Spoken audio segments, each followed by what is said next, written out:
Olá, mais um episódio jurídico da série Davi Golias. E nesse episódio trataremos das causas de exclusão da imputabilidade.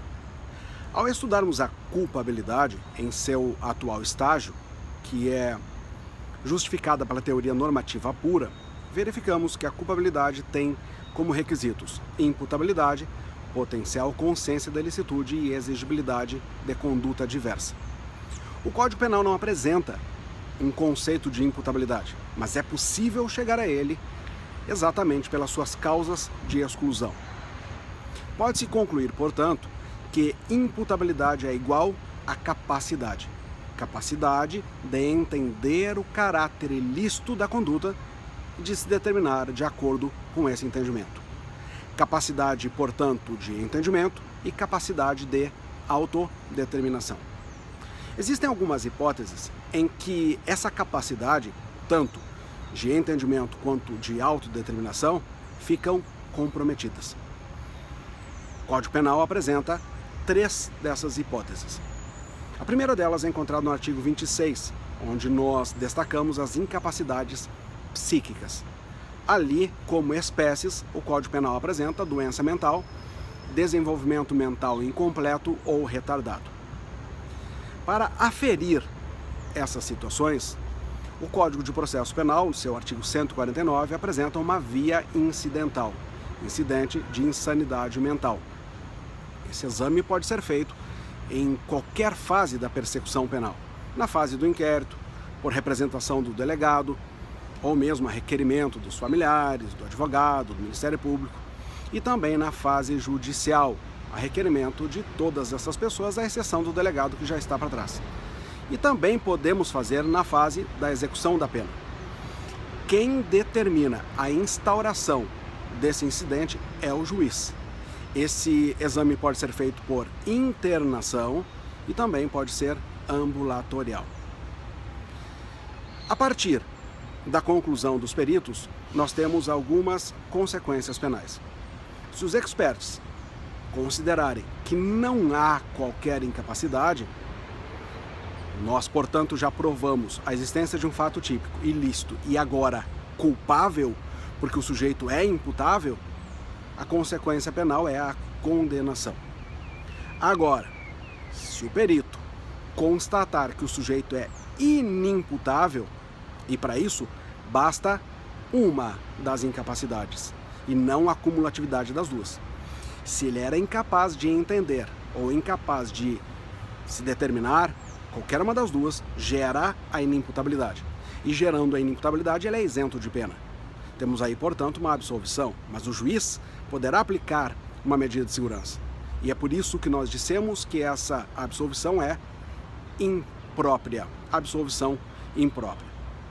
No terreno das medidas de segurança, elas podem ser por internação ou por ambulatório, tratamento ambulatorial ou internação.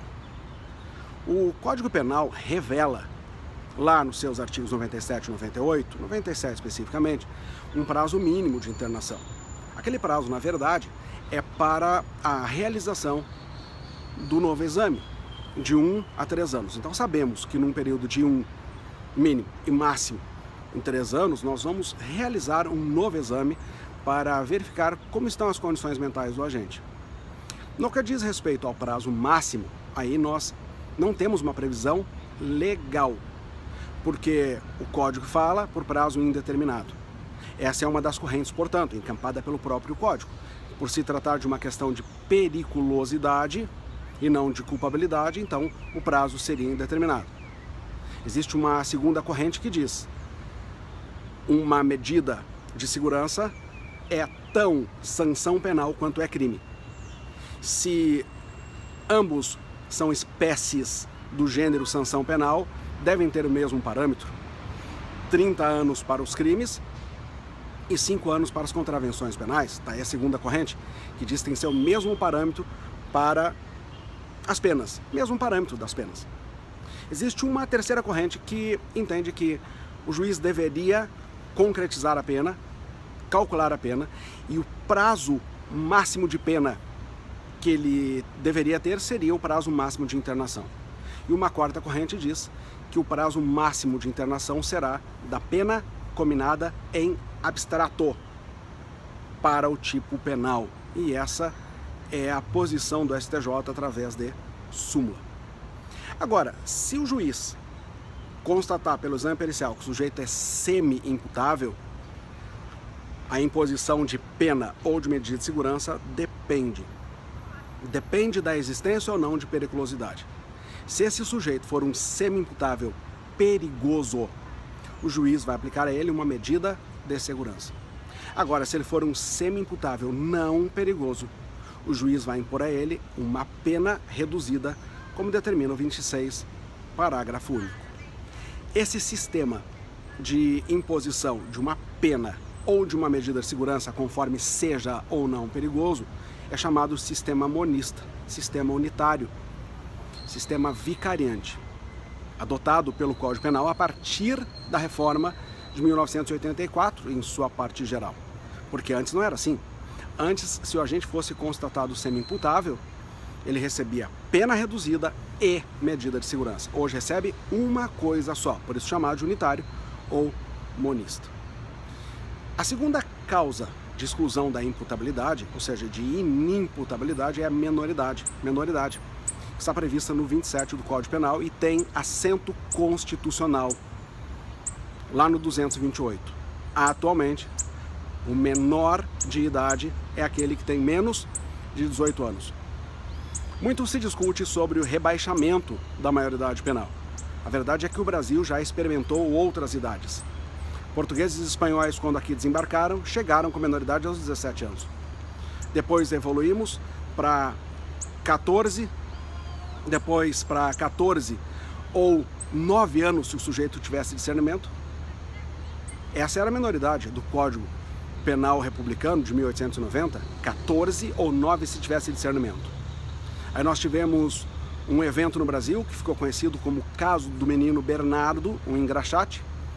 Sugiro que você consulte sobre isso, saiba essa história, que fez com que nós criássemos o nosso primeiro Código de Menores. Primeiro Código de Menores, e aí nós alteramos a maioridade penal e nós tivemos uma sucessão de alterações até chegarmos no que temos hoje, 18 anos. A menoridade cessa no primeiro segundo do dia em que o agente completa 18 anos. É o mesmo critério para todos. Eu nasci 5h30 da manhã. Você pode ter nascido 23 horas e 59 minutos. Ora, se você tivesse praticado uma infração penal em qualquer momento anterior a esse, você diria naquele dia do seu aniversário que você ainda não tinha nascido. Então tem que ser o mesmo critério para todos. Bateu o primeiro segundo do dia em que completa 18 anos, seja bem-vindo à maioridade. O artigo 50 do Código Penal Militar, que trata da menoridade aos 16 anos, como aliás fazia o Código de Hungria, de 69, que foi revogado em 78, sem nunca ter entrado em cena, esse artigo 50 não foi recepcionado pela Constituição da República lá no 228. Então a menoridade realmente é 18 anos. O Código Penal apresenta como uma nova hipótese de inimputabilidade a embriaguez. A embriaguez, conceitualmente, é aquela intoxicação aguda decorrente do consumo de álcool ou de substâncias de efeitos análogos, como por exemplo drogas ou remédios. É por isso que quando ela decorre de álcool nós chamamos de alcoólica, quando decorre de remédios chamamos de medicamentosa e quando decorre de drogas chamamos de embriaguez alcoólica. Essa embriaguez pode ter algumas fases. Pode ter uma fase inicial, que é uma leve afetação da capacidade do sujeito, que é chamada fase da excitação, a fase do macaco. Depois evolui para uma incapacidade um pouco maior, que é a fase do leão, a fase da depressão. Até que chega finalmente a fase da letargia, a fase do porco, também chamada de embriaguez letárgica ou comatosa. Ali o sujeito está completamente comprometido na sua capacidade de entendimento, de autodeterminação. A embriaguez pode se desenvolver em graus, completa e incompleta. A completa é aquela que retira completamente a capacidade de entendimento e de autodeterminação. E a incompleta é aquela que afeta, mas não retira a capacidade. Quanto à classificação, a embriaguez pode ser acidental ou não acidental.